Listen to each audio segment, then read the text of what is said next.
Ndiaye qui est avec nous également moom mooy initiateur et le directeur de Afrique Consult. Salaamaaleykum.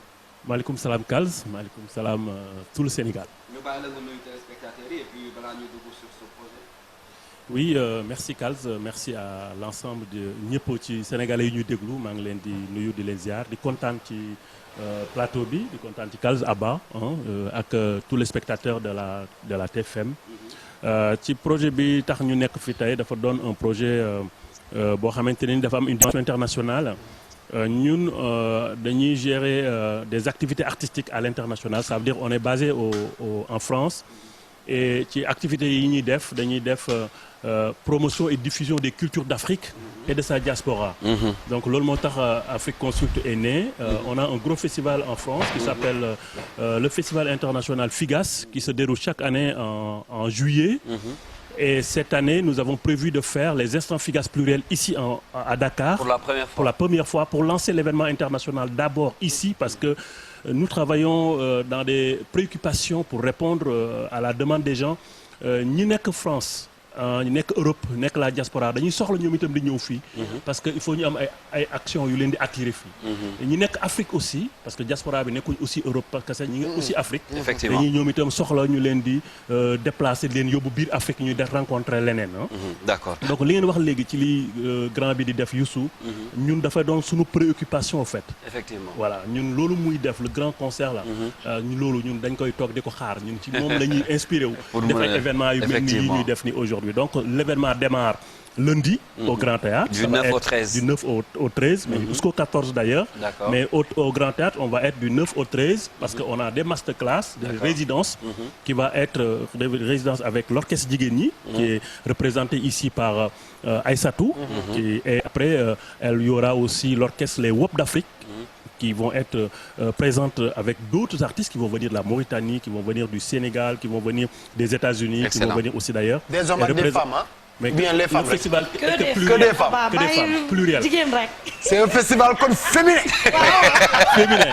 Loolu moo tax tuddee ko instant FIGAS pluriel. OK. Pluriel avec LES. boo xamante ne nii jigéen ñi lay représenté. kii mooy Koudi Fak bi mi. ñun ñu bëgg a accompagner femmes yi. mais ngeen ñëw taxaw. nekk na alors jigéen toujours dañ koy accompagner ak góor ndax góor mooy mottali jigéen. Alors d'ailleurs femmes yooyu sax ñi ngi ak ñun sur ce plateau. ñu bàyyi leen ñoom aussi ñu nuyu peut-être ma bàyyi la ku ci nekk le choix. Pourquoi le choix de ces artistes? Oui ngeen tànn leen ñoom. waaw ñii dañoo doon ñi nga xamante ni ñoom ñooy les futurs leaders de la musique africaine.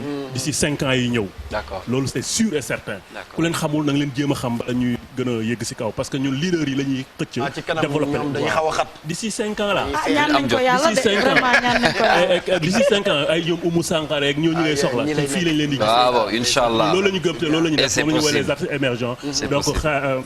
Aïssatou bi représente jigéen ñi orchestre bu dul présenté léegi Sénégal fii donc ñoom moo leen représenté mu dugg ci programme bi ak naka la ñu salaamaaleykum Abba salaamaaleykum Kals balaa may tàmbali dama leen di sant di leen gërëm. Merci beaucoup ndaxte ñu ñàkk ki ñaan ngeen même bu dul dara yéen a ngi suñu ginnaaw chaque jour di ñu booster ñu ngi leen di sant di leen gërëm te ñu ñàkk ki ñaan ngeen di profité di faire un petit coucou suñu membre orchestre jigéen ñi. man faawuma la man korka laa faawuma la pour mu leer la avant nga may korom pour naan ma ay Abba ñàkk ki ñaan man faawuma la. waaw d'accord naa yàlla na nga ma faa ci barke Seydina Mohamed di nuyu waale Ndeye Cissé percussionniste ak Rema ak Evora Khady chef d'orchestre orchestre jigéen ñi maa ngi tudd Aïssatou Tien di batteur orchestre jigéen ñi di la wax ne li honneur la ci ñun parce que li may wax ni histoire la ci ñun parce que dañoo demoon Massa représenter Sénégal yàlla def ñu ñëw fi andi fi trophée meilleure prestation sénégalaise te ci biir loolu yàlla def ñu taseeg ñi nga xamante ne mooy ñii les Wop d'Afrique ñu dem ba nekk famille boobu dem jur ay projet yoo xamante ne ñaan nañ yàlla mu sotti ci incha allahu rabbi te li tonton Lat wax léegi am na ay événements yu am du 9 ba le 13 te ñun dinañ jouer le 13 bii nii incha allah fële Grand Théâtre muy concert clôture bi te c'est sur invitation te ñi ngi woo sénégalais yëpp ñëpp ñëw balaa may monopoliser micro bi dama leen di paas ki nga xamante ne mooy Koudi. The Wop d'Afrique. Voilà. Alors bonjour tout le monde. J'aurais aimé parler le Wolof mais j'espère que ça va venir bientôt. Alors moi je suis Koudi Fagbemi, chanteuse percussionniste du Bénin. Je suis venue du Bénin mais je fais partie du Wop d'Afrique qui est orchestré par Latsuk Ndiaye. Nous avons comme directeur artistique Freddy Massamba qui va nous rejoindre bientôt ici à Dakar. Mais le WOP d'Afrique est composé de plusieurs nationalités. Nous avons Mounaya du Sénégal qui est avec nous. Nous avons Tiran Mondeni de la Côte d'Ivoire qui est avec nous. Nous avons Matibey du Tchad qui sont elles sont toutes d'excellentes chanteuses. Voilà, on représente cette. D'ailleurs, je crois que c'est ça qui incite le nom du projet, WOP d'Afrique, Women Power Project d'Afrique. Et ce projet a démarré, ça fait un bon bout de temps, mais la mise en scène a commencé sur le Massa en 2020. À Abidjan, et après 2022, on a eu la chance d'avoir une belle collaboration, une belle présentation avec les Djigeni, l'orchestre Djigeni, quand on les a rencontrés à Abidjan. En tout cas, moi, je les adore personnellement. Fierté sénégalaise. En tout cas. Donc, alors, quand on a fini en mars 2020, on a continué malgré le Covid. On s'est retrouvés après sur Marseille avec un autre groupe. On a fait Marseille en Afrique avec des Marseillais, un orchestre formidable aussi. On a travaillé à Marseille en novembre dernier et on est venu sur Dakar parce que moi c'était là ma première fois à Dakar. On est parti en 2022 là.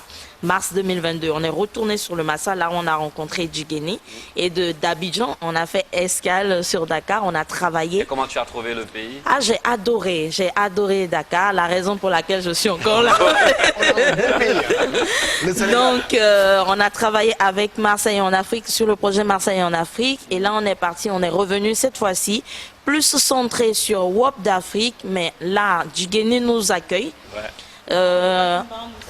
Exactement, et là on va parler, on est en train de développer le projet Instant Figas Dakar 2022. Certes c'est la première fois à Dakar, mais pour nous c'est comme si c'est on est là, j'adore Dakar. Donc le projet, tout de Dakar, hein? C'est clair, hein? Tu aimes les routes, tu aimes j'adore tout de Dakar. J'adore tout de Dakar. L'orchestre Djigeni. Ah non mais ça on discute même plus. Tu aimes les... Bon, c'est bon, je sais là où Après, pour clôturer, le projet ne va pas s'arrêter ici parce qu'en juillet, dans le mois de juillet, on va se retrouver maintenant à Blois du côté de la France pour continuer toujours avec le projet. Ça voyage beaucoup. Oui, donc c'est une voilà, continuité. Exactement. Donc c'est le moment pour nous de remercier le Grand Théâtre National qui a accepté de nous abriter l'événement. À Dakar cette fois-ci, l'orchestre Djigeni qui a accepté de travailler avec nous et surtout monsieur Latsuk Ndiaye qui a porté son choix. Aïe, est-ce que je peux oublier ça? Alors grand, ça fait plaisir de voir quand même. Merci à Samba Diaye aussi, merci. xëy na lu ñu bëgg a yaatal yëpp mënuñu ko wax ci plateau bi, mais on dirait que c'est les moments forts yu jigéen ñi di nekk di passer en Afrique. Jigéen ñi moom ni mu ko waxee tout à l'heure, elle a cité des noms comme Mona bi ñu xam bu baax fii Sénégal. Ça veut dire que yéen en tant que ay promoteurs ou des acteurs culturels gis ngeen ni que mën nañu jël seen place bu baax. Oui, merci beaucoup Kals. Li nga wax dafa am solo parce que ñun boo gisee moom laa démarré léegi ne ñun suñu ay actions dafay répondre à des besoins et à des préoccupations. dañu gis ne sur le côté africain ou même sur le côté musical. jigéen dafa soxla jàppale. jigéen dafa soxla mettre au devant. La culture musicale féminine doit être en vue, doit être mise au devant en fait de plusieurs manières. La musique, ce n'est pas seulement sortir des disques, ce n'est pas seulement avoir des vidéos, ce n'est pas seulement faire des tournées. Mais la musique, c'est le brassage, c'est l'ouverture, c'est aller vers l'autre, c'est l'humanité. C'est ça ce que nous croyons, c'est ça ce qui nous pousse à aller trouver des gens qui sont plus ou moins inconnus, mais qui ne sont pas encore connus, mais on les met en relation les avec encadrer d'autres personnes, aussi. les encadrer et les mettre en lumière. Important. Donc ici, pendant une semaine, Dakar va mettre ses projecteurs sur ces femmes. Hein? Il y aura une femme qui vient du Congo, il y aura une grande femme artiste aussi qui vient des États-Unis, qui est d'origine nigériane, qui s'appelle Djemirei, une grande femme sur le plan artistique. Vous allez la découvrir. L'Afrique se réunit à Dakar. Se réunit à Dakar. Inch'Allah. Et puis le projet ne se limite pas seulement au côté musical, il y a des formations, il y a aussi une grande conférence avec le directeur je dirais, de la SODAV, et une formation pour les femmes sur les droits d'auteur, sur comment je peux l'appeler, sur formation artistique, la direction artistique, mais aussi tout ce qui concerne la régie générale pour donner en tout cas de la lumière des femmes dans les stages. Juste une dernière question. Qui gère les caprices? Quand on parle de la femme, on parle de ses caprices.